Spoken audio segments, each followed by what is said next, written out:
Olá a todos, sejam muito bem-vindos a mais um vídeo aqui do nosso canal Direito de Família de Alta Complexidade. Meu nome é Daniel Pacheco, advogado especialista em Direito de Família e Sucessões, focado no combate da fraude à partilha. E hoje, meus amigos, eu vim falar de um assunto aqui que vocês com certeza estão muito curiosos em saber. Foi-me solicitado que eu fizesse uma análise jurídica mais aprofundada acerca do caso do divórcio do conhecidíssimo Primo Rico. Exatamente isso, o famoso Thiago Nigro, que se divorciou ou se separou recentemente da sua companheira esposa Camila. Meus amigos, fiquem comigo até o final desse vídeo. Eu garanto para vocês que vocês vão ouvir aqui um conteúdo muito importante e que não está disponível em qualquer lugar aqui do YouTube, beleza? Pessoal, passando primeiramente, eu separei alguns tópicos aqui para a gente abordar hoje. As notícias que circulam na mídia são várias e de vários portais de notícias, e baseado nisso a gente tem que tomar cuidado com aquilo que a gente escuta, principalmente quando se trata de relacionamento dos outros, certo? Beleza. Partindo do princípio que o próprio Thiago Nigro e a Camila se diziam casados, né? Eles se intitulavam como marido e mulher, a gente vai tomar por base aqui como não havendo nenhuma divergência nesse sentido, perfeito? Não se sabe se eles de fato eram casados no papel, como se diz, ou apenas viviam em união estável. E esse é o primeiro ponto que eu quero chamar a tua atenção. Se você que está vendo esse vídeo está passando por uma situação semelhante ou conhece alguém, eu quero que você preste muita atenção nesse ponto.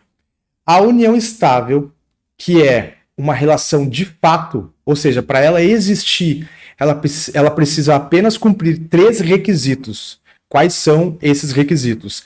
Ela precisa ser uma relação pública, duradoura e que tenha ânimo de constituição de família, ou seja, as partes precisam querer constituir família.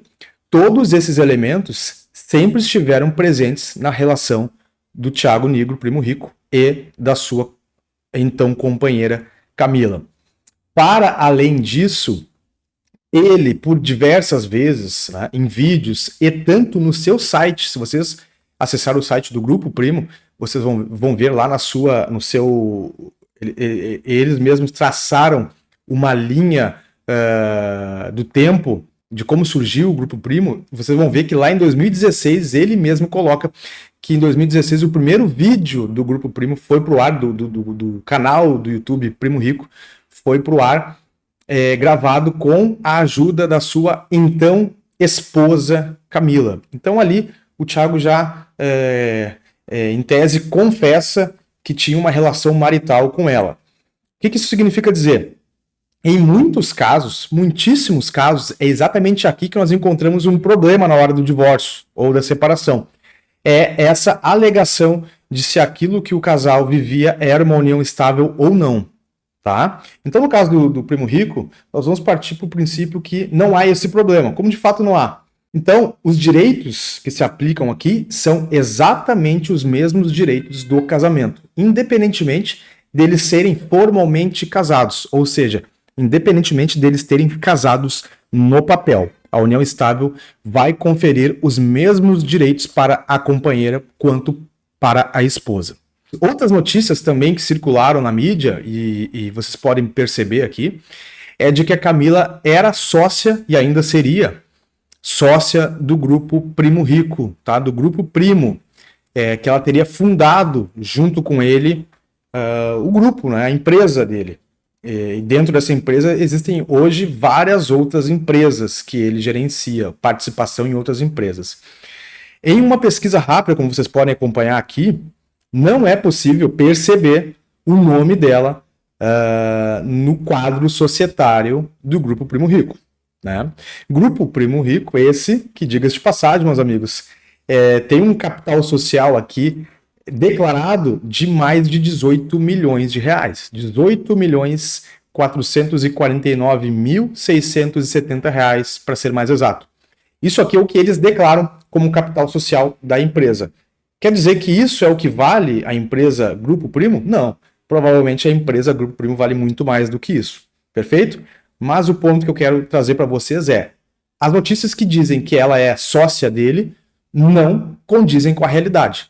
Essa consulta que eu fiz aqui, só para deixar claro, é uma consulta pública, qualquer um de vocês pode realizá-la através do site da Receita Federal, que indica ali que, na verdade, os sócios da empresa são outros, tá? O quadro societário da empresa tem a XP Investimentos, o Bruno Perini, conhecido do canal do podcast dos sócios, o próprio Thiago Nigro como sócio administrador e um outro rapaz chamado André Gradin, que é dono de uma outra empresa de investimentos que se associou mais recentemente ao Grupo Primo. Além disso, muitas cotas ainda continuam em posse do próprio Grupo Empresarial Primo. Então aqui, o que eu quero dizer com isso? Como é que funciona esse cenário diante do contexto de que Camila não é sócia do Thiago Nigro na empresa? Como é que ficam os direitos dela em relação à partilha desse grande grupo empresarial e milionário, multimilionário grupo empresarial, cujo qual carrega aí a marca e o nome Thiago Nigro, né, como sendo a sua face. Meus amigos, aqui nós temos realmente um caso de altíssima complexidade e nós vamos abordar ele aqui. Eu separei alguns aspectos importantes dessa partilha de bens. Como é que essa partilha de bens se operacionalizaria na prática? Vamos lá.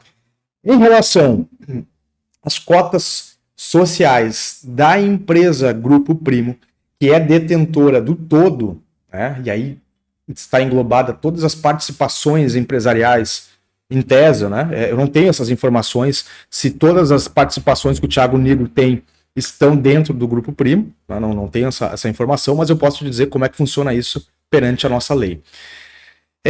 O Primo, o Thiago, ele tem cotas societárias, tá? Eu vou dizer para vocês em tese, tá? Em exemplo, vamos dizer que ele tenha 30% das cotas societárias do Grupo Primo. O restante está espalhada com os seus sócios. O que a Camila vai ter de direito em relação a isso? Ela vai ter direito a ingressar na sociedade agora? Essa é uma pergunta que muito se faz e é um mito, tá, meus amigos? Já digo para vocês que é um mito. Ela não tem direito a ingressar na sociedade. Ela tem direito a uma indenização correspondente ao valor que valem essas cotas sociais. Então, trabalhando ainda com o valor do capital social declarado pelos sócios, de 18 milhões e meio de reais, mais ou menos, 30% disso seria, no meu exemplo aqui, a gente não tem essa informação do valor das cotas sociais do Thiago Nigro, mas no meu exemplo seriam 30%, Camila teria direito a metade do valor correspondente às cotas dele, 15% disso. Então ela teria direito a receber em dinheiro, Thiago deveria indenizá-la e não Camila teria direito a ingressar na sociedade. Esse é o primeiro ponto que eu quero desmistificar e te dizer como funciona no Brasil o divórcio que envolve uma empresa. É assim que funciona. E vai funcionar assim para as outras empresas que o Thiago é sócio também, individualmente, que não sejam do Grupo Primo, porque é público também que ele é investidor e sócio de outras empresas de outros ramos, cujo qual ele é sócio realmente, ele investe dinheiro e entrou no quadro social.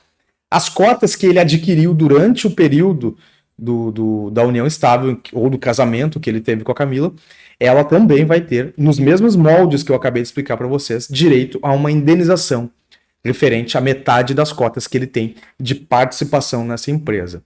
Certo? Eu não vou entrar aqui nos detalhes de como são avaliadas essas cotas, de como é que se faz a avaliação do valor da empresa para se chegar nas cotas, mas é um critério técnico para se chegar nesse valor correto, para aí sim se indenizar o cônjuge que está se divorciando. Mas é um critério técnico demorado, é um critério muitas vezes caro de se fazer, por isso que o acordo aqui é sempre o melhor caminho para um divórcio que envolve empresas e uma complexidade tamanha, como é o patrimônio dos dois aqui.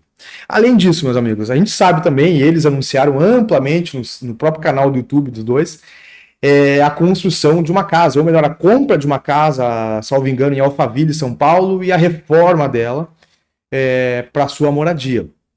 Dentro dessa casa ali nós tínhamos mostrado por eles uma grande adega com vários rótulos ali, vinhos caros, tudo isso. Como é que se faz a partilha disso? Bom, aqui nós temos, evidentemente, que partilhar tudo isso, que dividir isso.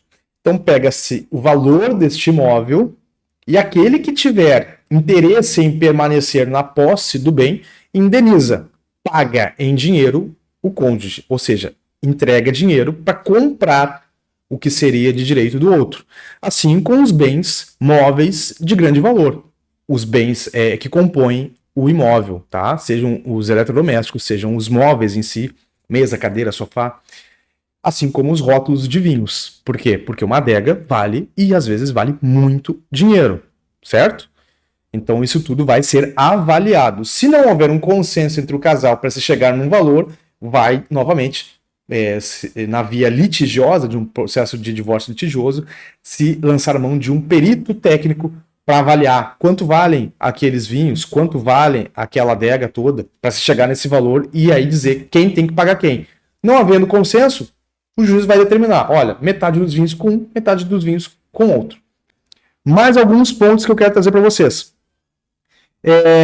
O Thiago, primo rico, ele é um investidor da Bolsa de Valores, afinal de contas, é assim que ele ficou conhecido como o maior investidor, ou melhor, o mais conhecido investidor da Bolsa de Valores do Brasil, tornou famoso justamente por fazer esse trabalho, trazer essa legião de investidores para a Bolsa, né, e outros tipos de investimentos. E ele investe, evidentemente, tudo isso em seu nome próprio, seu CPF, pessoa física. Como é que fica esses investimentos? Será que a Camila tem direito a metade desses bens? Pois eu digo categoricamente que sim. E por que isso, meus amigos? Se a gente voltar algumas casas atrás, eu te disse que como os dois viveram em união estável, independentemente de serem casados no papel, as regras do regime de bens da união estável é exatamente a mesma do casamento, que nesse caso aqui seria a comunhão parcial de bens, que significa o quê? Que todos os bens adquiridos, e esses bens englobam investimentos em espécie, dinheiro, seja qualquer tipo de moeda, criptomoeda, qualquer tipo de ativo, eles são bens comuns e vão ser sim partilhados na hora do divórcio.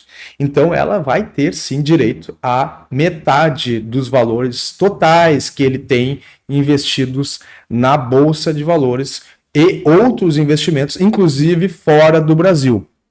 Certo? Então, veja só, nós estamos falando aqui de uma grande quantia de dinheiro. Aqui, diferentemente das empresas que ele possui participação societária, não há necessidade de se fazer a avaliação de cotas. Por quê? Porque a avaliação é o valor do pregão do dia da separação deles, certo? E eu quero que você fique mais um pouquinho comigo nesse vídeo, encaminhando o final, porque eu tenho um bônus aqui para ti. E vou te dar aqui uma informação que vale muito dinheiro. Eu não sou o primo rico, mas eu vou te dar uma informação que vale dinheiro, aproveitando que a gente está falando um pouquinho da vida deles aqui. Então, presta atenção. Se o primo tinha lá 50 milhões investido na Bolsa de Valores em diversos tipos de produtos diferentes, no dia da separação deles vai se chegar ao valor que aquelas ações valiam no pregão e ele vai, evidentemente, ter que alcançar a quantidade equivalente à metade do que ele tem para ex-esposa, ex-companheira. É assim que funciona.